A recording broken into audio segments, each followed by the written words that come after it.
दोस्तों, महाकुंभ भारत का सबसे बड़ा धार्मिक और आध्यात्मिक आयोजन है।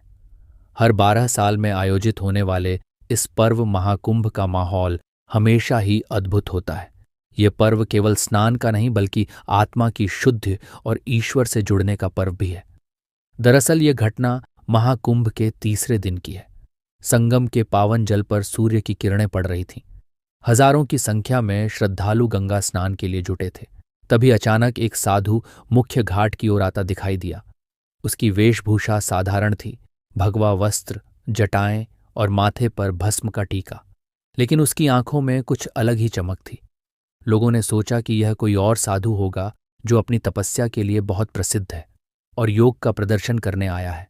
लेकिन किसी को नहीं पता था कि कुछ ही पलों में साधु कुछ ऐसा कर देगा जो हर किसी की कल्पना से परे था। जैसे ही साधु संगम के पास पहुंचे, वे ध्यान मुद्रा में बैठ गए और कुछ मंत्रों का जाप करने लगे। उनके चारों तरफ भारी भीड़ थी। एक अजीब सी खामोशी छाई हुई थी। ऐसा लग रहा था जैसे पूरा वातावरण उनकी ऊर्जा से भर गया हो। कुछ मिनट बाद साधु ने अपनी आंखें खोलीं और अपने दोनों हाथ ऊपर उठाए। तभी कुछ ऐसा हुआ जिसे देखकर सभी हैरान रह गए। साधु धीरे धीरे हवा में ऊपर उठने लगा। ऐसा लग रहा था कि साधु करीब 10 से 15 फीट ऊपर उठ गया था। आसपास की भीड़ में आश्चर्य का माहौल था। लोगों को अपनी आंखों पर विश्वास नहीं हो रहा था। कोई इसे चमत्कार कह रहा था तो कोई इसे योग का प्रमाण बता रहा था। हर कोई इस घटना को देखकर हैरान था। कोई अपने फोन से वीडियो बनाने लगा तो कोई संत को नमन करने लगा। हिंदू धर्म में योग और ध्यान को एक शक्तिशाली साधन माना जाता है।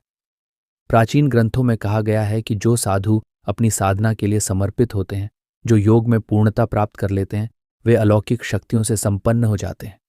इसे अष्ट सिद्ध और नवनिधि के नाम से जाना जाता है। कुछ विद्वानों ने इस घटना को भगवान शिव के आशीर्वाद से जोड़ा है।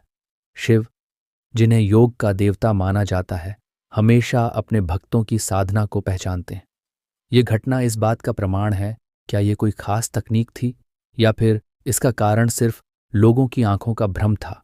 लेकिन यहाँ सवाल ये उठता है कि अगर ये भ्रम था तो एक ही समय में हजारों लोग इसे कैसे देख सकते थे, और अगर ये कोई तकनीक थी तो वो क्या थी जो साधु को हवा में उठा सकती थी। हालांकि साधु ने इस बारे में कोई बयान नहीं दिया। वो बस अपनी साधना और मंत्रों का पालन करते रहे और कुछ देर बाद वापस जमीन पर आ गए जैसे ही ये घटना हुई। इस घटना ने महाकुंभ को और भी लोकप्रिय बना दिया।